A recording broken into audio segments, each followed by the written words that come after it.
Nyakubahwa Perezida wa Repubulika, mbashimiye umwanya mungeneye w'ikiganiro ndagihuza n'ibyemezo umuryango mpuzamahanga wafashe byo kuvana amasomo kuri jenoside yakorewe abatutsi, harimo icyo kuwa 23 Ukuboza 2003 n'icyo kuwa 26 Mutarama 2018 byemeje ko tariki ya 7 Mata buri mwaka ari umunsi mpuzamahanga wo kuzirikana jenoside yakorewe abatutsi mu Rwanda mu 1994 bigakorwa ku rwego rw'isi.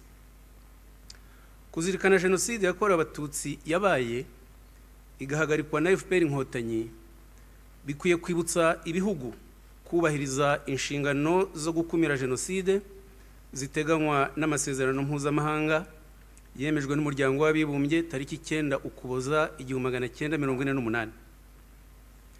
Mu Rwanda hagati y'1990 n'1994 jenoside yarateguwe irakorwa, amahanga arisuzuma, ariko ibyemezo byafashwe n'ubu ntibyubahirizwa. Umuryango w'abibumbye washyizeho komisiyo yayobowe na Ingvar Carlsson itangaza raporo tariki 15 Ukuboza 1999 yerekana amakosa yakozwe n'umuryango w'abibumbye mu Rwanda muri aya magambo: inzego z'umuryango w'abibumbye zagize uruhare rwo kudakumira jenoside mu Rwanda. Jenoside iba bayireba, ibihugu byireba, ibihugu bigize kandi byatsimbaraye kukubura ubushake bwa politike no kwanga nkana gukora ibyagombaga gukorwa mu kwikumira no kwihagarika. Afurika yunze ubumwe nayo yashyizeho komisiyo yayobowe na Ketumire Masire itangaza raporo yayo tariki 7 Nyakanga 2000 nayo yemera amakosa ibyandika gutya: jenoside yabaye mu Rwanda yashoboraga gukumirwa iyo abayobozi b'umuryango mpuzamahanga bari bafite mu nshingano bakoresha uburyo bari bafite, ariko babuze ubushake. Amahanga yatereranye u Rwanda. Hari n'ibihugu byasabye imbabazi. Tariki 25 Werurwe 1998 Perezida Bill Clinton wa Amerika yasuye u Rwanda yemera amakosa muri aya magambo: mu gihe jenoside yakorewe abatutsi mu Rwanda yakorwaga mu 1994, byinshi mu bihugu byatereye agati mu ryinyo kugeza aho nyuma yayo aribwo hagaragaye abantu n'imiryango itandukanye bigaya ko ntacyo bakoze ngo bayikumire.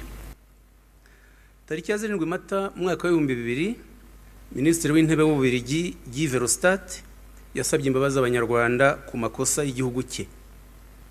Mu Bufaransa Commission du Clair yashyizweho na Perezida Macron tariki 5 Mata 2019 yatanze raporo tariki 26 Werurwe 2021 igaragaza amakosa bwakoze ajyanye na jenoside yakorewe abatutsi mu Rwanda.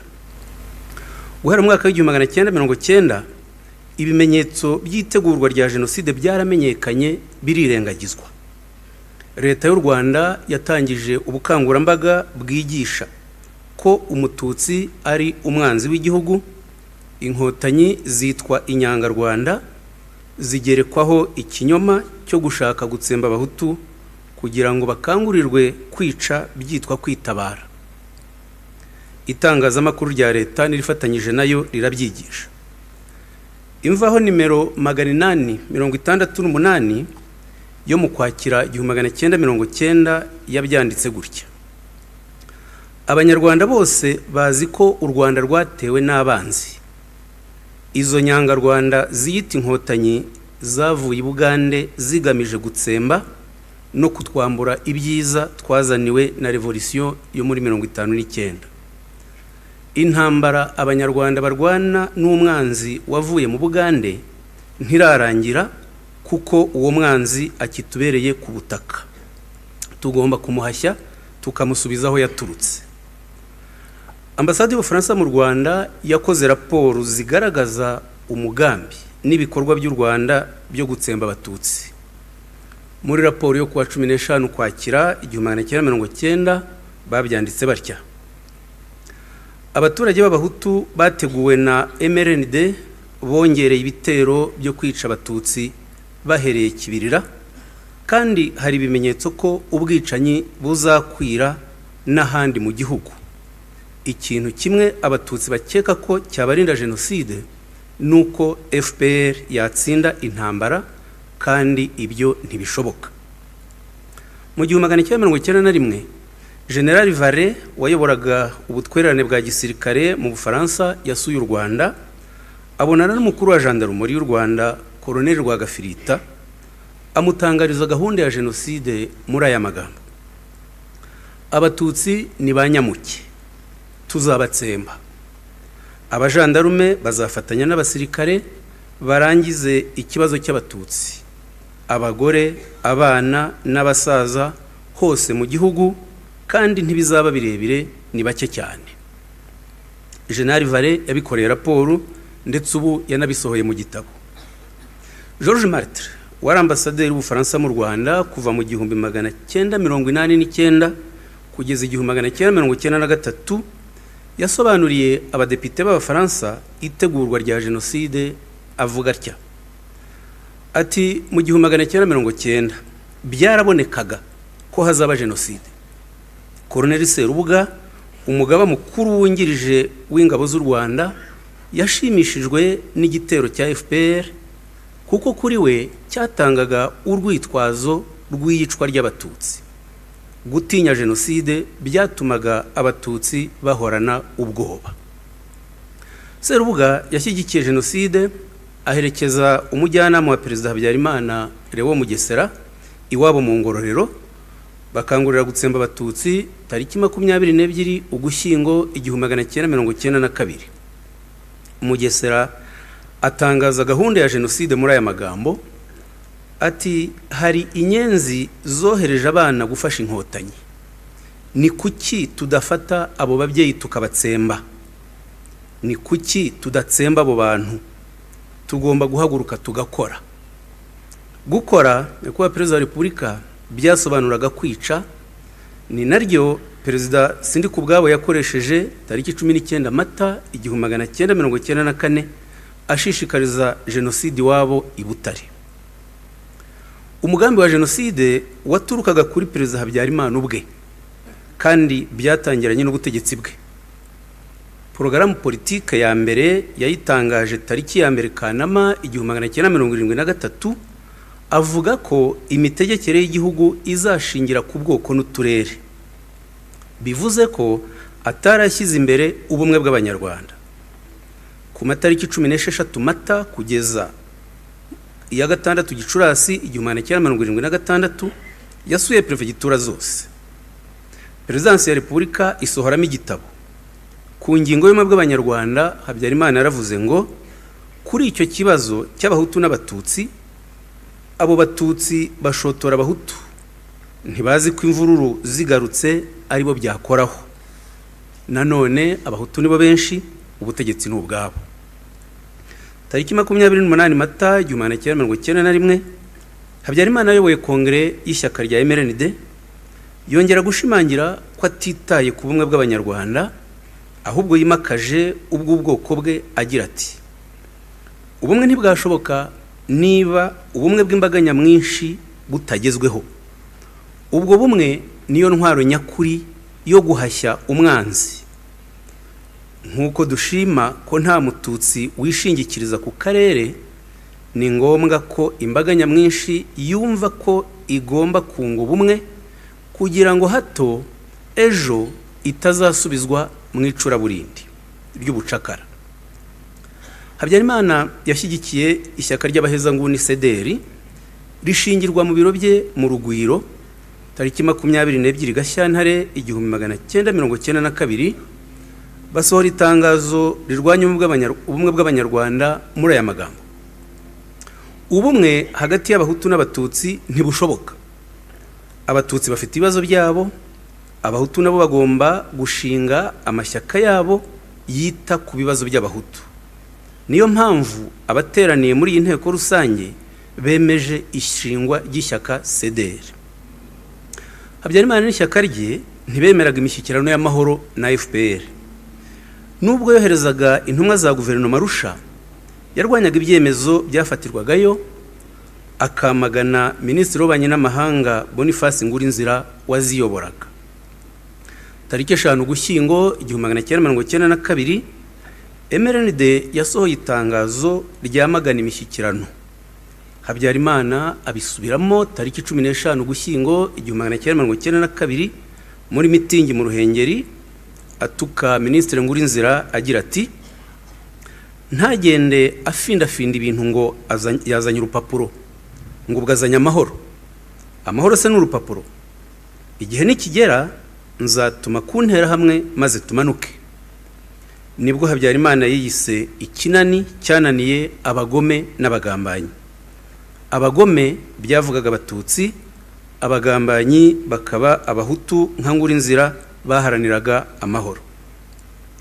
Itangazamakuru rya leta ryarakoreshejwe mu kwangisha abaturage FPR no kurwanya imishyikirano y'amahoro. Imvaho nimero 866 yabyanditse itya: ntawagirana imishyikirano n'abantu bamurasa. Inyangarwanda zigomba kubanza kwikorera intwaro zazo zigasubira iyo zavuye. Bitaba ibyo ingabo z'u Rwanda zikazisubizayo ku ngufu n'ubutwari bwinshi, nk'uko kuva zahangana n'izo nyangarwanda zagiye zibigaragaza. Habyarimana yashyigikiye ishingwa rya radio RTRM, igafatanya ibikoresho na Radio Rwanda. RTRM yahawe inzobere zo kuyifasha muri tekinike n'abanyamakuru ba leta b'abahanga bayikoreye mu bukangurambaga bw'urwango. Amashanyarazi ya RTRM yahujwe n'aya Perezidansi ya Repubulika bikayirinda kuyabura. Habyarimana ni nawe watanzemo imigabane myinshi. Habyarimana kandi yatangije itozwa ry'interahamwe igabiro, bikorerwa raporo tariki 29 Nzeri 1991 n'umuyobozi w'ingabo mu Mutara Colonel Nsabimana, agaragaza ko hatanzwe imbunda 1760 muri komine enye za Byumba, Muhura, Ngarama, Muvumba na Bwisige, kandi ko bizakomeza. Tariki 5 Ugushyingo 1993 Minuari yatangaje inyandiko ivuga ko Habyarimana yayoboye inama kuri hoteli Rebero Horizon, yemeje gukwirakwiza grenade, imipanga n'izindi ntwaro mu nterahamwe n'impuzamugambi. Tariki 6 Ukuboza 1990 Habyarimana yasuye abasirikari gabiro, abizeza kuzahorera abaguye ku rugamba. Ibinyamakuru nka Kangura nimero ya 6, nimero ya 26, nimero 41, nimero 42, nimero 51 na 54, Nyiramacibiri nimero 13, Zirikana nimero 4 na nimero ya 6 byabishingiyeho bikangurira gutsemba abatutsi. Zirikana nimero ya 6 yabyanditse itya: nta musirikare wari ukwiye kongera kurwana ibyitso bimuri inyuma. Twiteguye kuzabafasha gutsemba ibyitso byose, byarangira tugahindukirira inyenzi. Zirikana yari ikinyamakuru cya Colonel Rwagafirita wabaye umuyobozi mukuru wa Gendarmerie y'igihugu. Tariki ya Ukuboza 1991 Habyarimana yashyizeho komisiyo y'abasirikare bakuru 10, ayishinga Colonel Bagosora, ayisaba kumwereka uko bazatsinda umwanzi. Raporo y'iyo komisiyo yashyikirijwe Habyarimana ivuga ko umwanzi w'igihugu ari umututsi. Hakurikiraho inyandiko y'umugaba mukuru w'ingabo Colonel Nsabimana tariki 21 Nzeri 1992, ayoherereza ibigo bya gisirikare asaba kuyigisha, biba uburyo bwo gukora icengeza amatwara ry'urwango mu ngabo z'igihugu.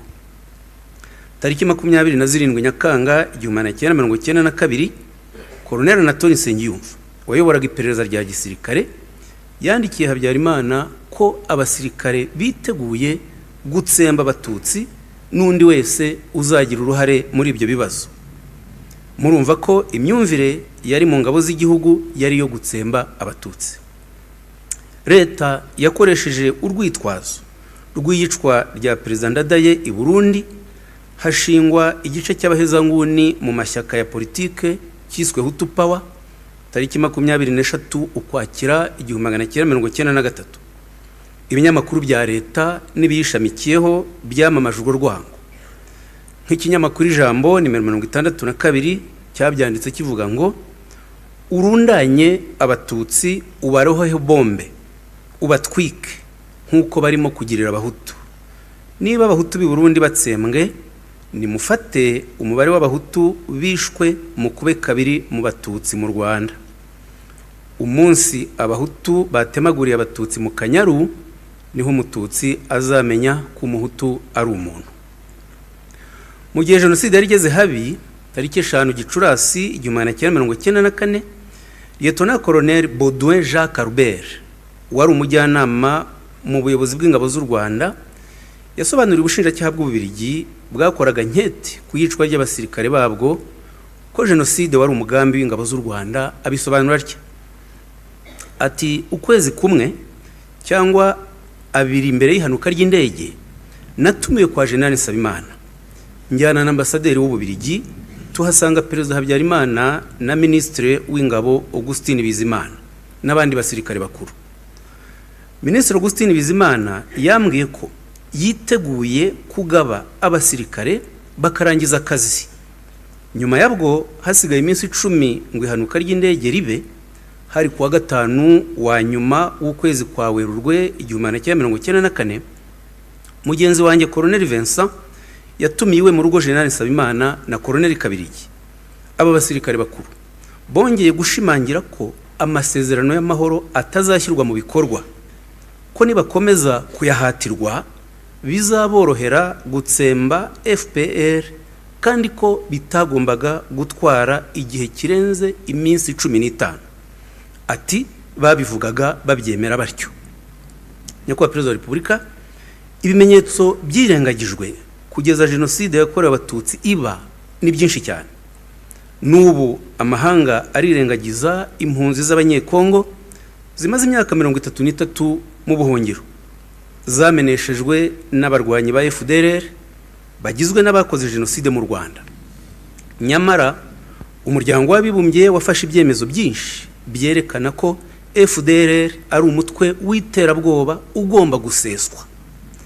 Nk'icyemezo 1804 cyafashwe mu mwaka wa 2008 kibivuga gutya ngo duhangayikishijwe n'uburambe bw'ibyaha bibangamira uburenganzira bwa muntu n'ibinyuranyije n'amategeko mpuzamahanga bikorwa na FDLR, Exfar, Interahamwe n'indi mitwe yitwaje intwaro ikomoka mu Rwanda ikorera mu burasirazuba bwa Repubulika ya Demokarasi ya Kongo. Dutegetse ko bashyira hasi intwara aka kanya nta mananiza ayariyo yose, bakajyanwa aho bakomoka. Turasaba ibihugu byose bigize umuryango w'abibumbye gufata ingamba zose za ngombwa bigahagarika inkunga y'amafaranga, iy'ibikoresho n'indi yose itangwa n'abenegihugu cyangwa itangirwa ku butaka bwabyo ihabwa FDLR, Exfar, Interahamwe n'indi mitwe yitwaje intwaro ikomoka mu Rwanda ikorera ku butaka bwa Repubulika ya Demokarasi ya Kongo, yaba y'ubwayo cyangwa mu nyungu zayo.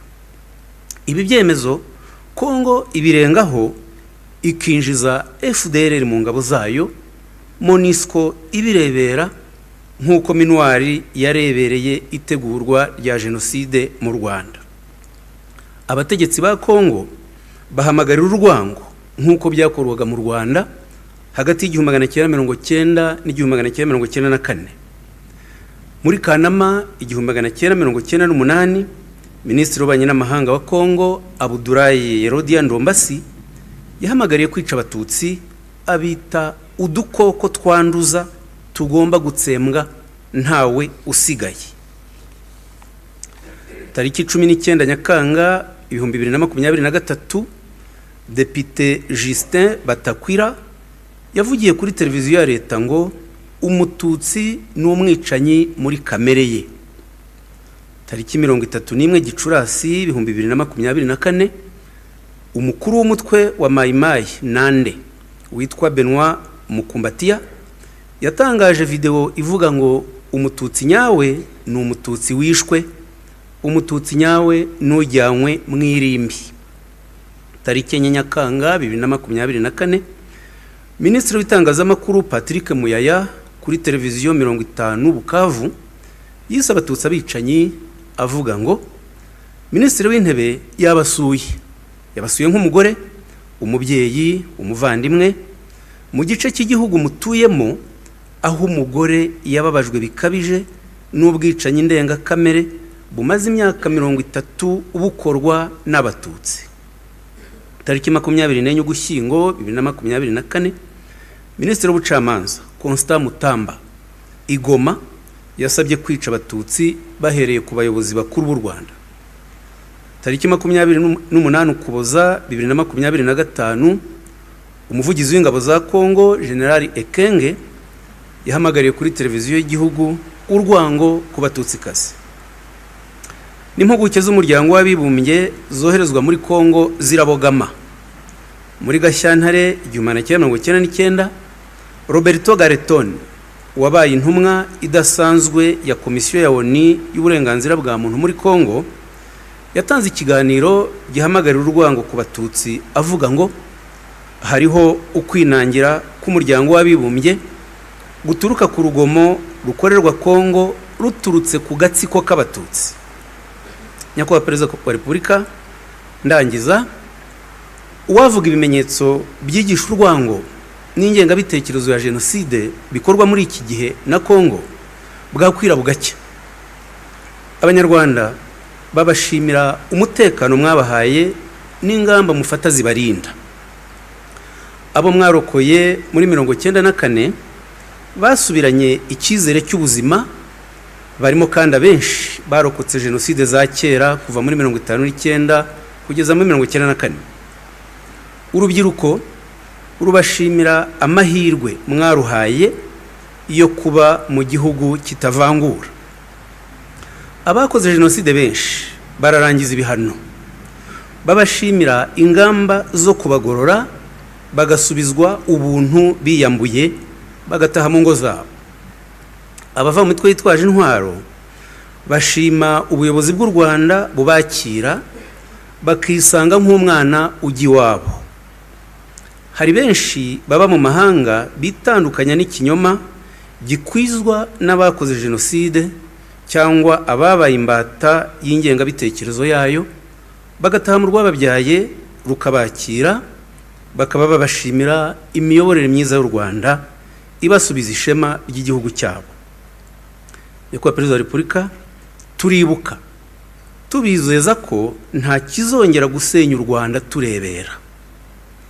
Harabaye ntihakabe, habaye Muyaga na Muhoro, ubu hariho Mahoro na Munyarwanda, nibo bazahoraho. Ndabashimiye.